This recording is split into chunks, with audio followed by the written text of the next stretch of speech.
Under the project 802 we have seen, हमने ये देखा है कि हमारी जो डेटा लिंक लेयर है जो कि OSI की सेकंड लेयर होती है उसको हमने दो सब लेयर में डिवाइड कर दिया है. Upper part is logical link control and the lower part is medium access control layer. ये जब हम लैन स्टैंडर्ड्स के बारे में बात कर रहे थे तो हमने इस तरीके का एक जिसे कह सकते हैं स्टैंडर्ड डेवलप किया है where MAC layer is responsible for the frame format. जो फ्रेम बनानी है उसमें हेडर टेलर लगाना है, फिजिकल एड्रेस लगाना है, उन सब के लिए रिस्पॉन्सिबल होती है.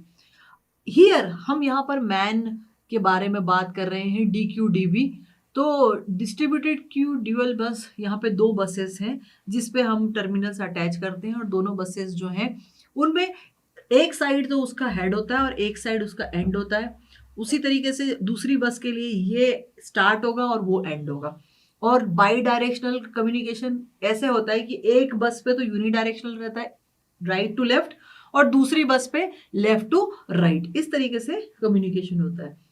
स्टार्ट कम्युनिकेशन करना है तो बेसिकली एक 53 बाइट का स्लॉट जो है वो जो है हेड जो है किसी भी लेन का, अगर हमारे पास दो दो यहाँ पे बसेस हैं तो उसके लिए यहाँ पे वो 53 बाइट का एक स्लॉट जनरेट करता है.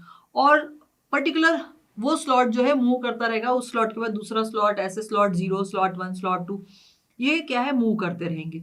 और ये मूव करेंगे और क्या होगा कि पर्टिकुलर जो भी स्टेशन है वो जब भेजना चाहता है तो वो पर्टिकुलर स्लॉट में इंफॉर्मेशन फिल करेगा. उस इंफॉर्मेशन में क्या दो चीजें बहुत इंपॉर्टेंट रहेगी. पूरा का पूरा 53 बाइट जो है उसको ऑक्यूपाई करना है to make a DQDB frame.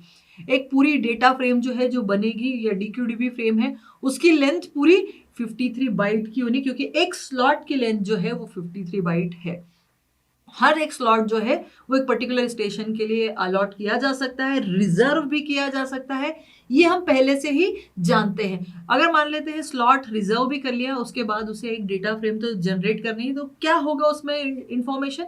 So in these 53 bytes the first 5 bytes जो होंगी वो होंगी हेडर, और जो नेक्स्ट 48 बाइट्स है वो होगी जो अपर लेयर का डेटा है.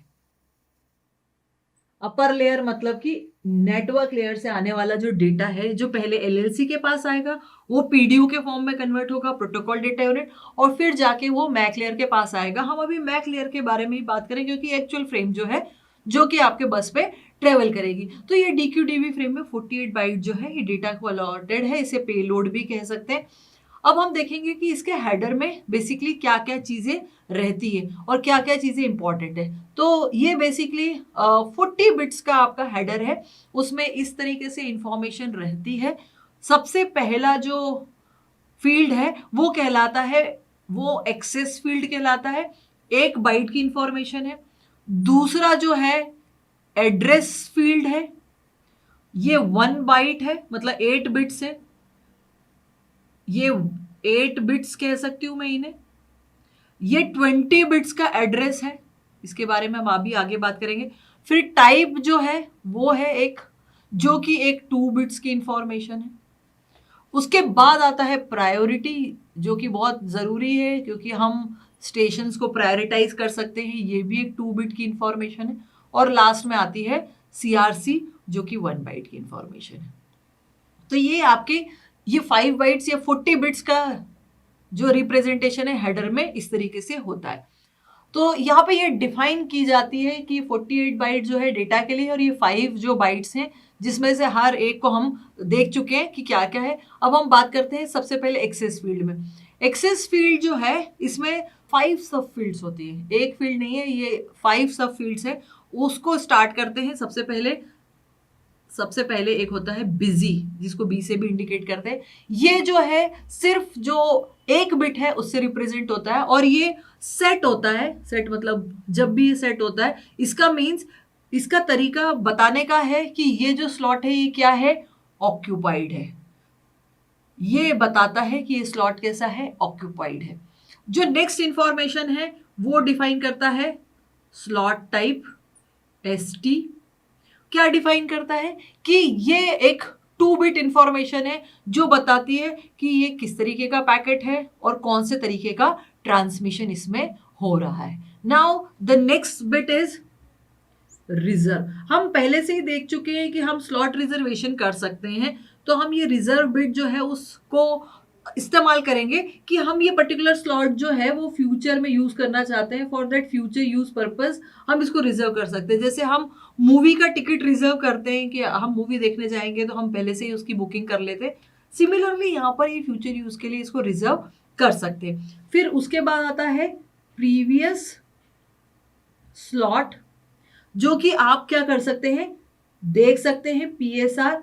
ये पीएसआर जो है बहुत इंपॉर्टेंट है। ये 2 बिट्स जो है ये जब 0 0 इंडिकेट करती है, मतलब उन दोनों बिट का 0 0 वैल्यू होती है, तो वो ये बताती है कि देखिए बस पे डेटा गया और वो दूसरे स्टेशन ने लिया, तो जिसके लिए वो एड्रेस था डेटा उसने उसको रीड कर लिया है।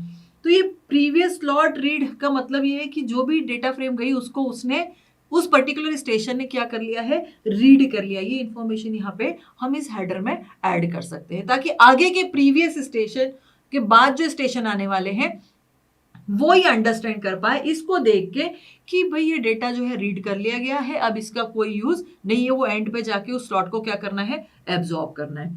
And the last is request, जो कि बहुत इंपॉर्टेंट है। ये 3 बिट है जो कि एक पर्टिकुलर स्लॉट के रिजर्वेशन के लिए आप सेट कर सकते हैं, जिसको हम कह सकते हैं प्रायोरिटी लेवल सेट कर सकते हैं। और ये 3 बिट है, इसका मतलब 8 लेवल्स हो सकते हैं जो कि हम सेट कर सकते हैं, या अमंग जितने स्टेशन है उसमें 8 प्रायोरिटी लेवल आप दे सकते हैं कि कौन सबसे हाईएस्ट प्रायोरिटी है और किसकी उसके बाद है और उसके बाद किसकी है। ये तो हो गई आपकी पूरी की पूरी एक्सेस बाइट की इंफॉर्मेशन, जिसमें ये सारी बिट्स जो है ये अलग अलग इंफॉर्मेशन दे रही है। नेक्स्ट जो है आपका 20 बिट्स का एड्रेस है। ये 20 बिट्स का एड्रेस जो है, क्योंकि हम यहाँ पर मैन के बारे में बात कर रहे हैं जो कि बहुत बड़ा एक नेटवर्क होगा जो डिफरेंट लैंड्स को भी कनेक्ट कर सकता है, तो ये जो 20 बिट एड्रेस है ये वर्चुअल चैनल आइडेंटिफायर करता है और ये मैन और वैन में इसको VCI कहते हैं, ये यूज किया जाता है, जो कि ये डिफाइन करता है कि हम कौन से सर्किट से या कौन से पर्टिकुलर लिंक से आ रहे हैं और कौन सी लिंक को कनेक्ट कर रहे हैं। ये इस तरीके का इंफॉर्मेशन इसमें कंटेन करता है।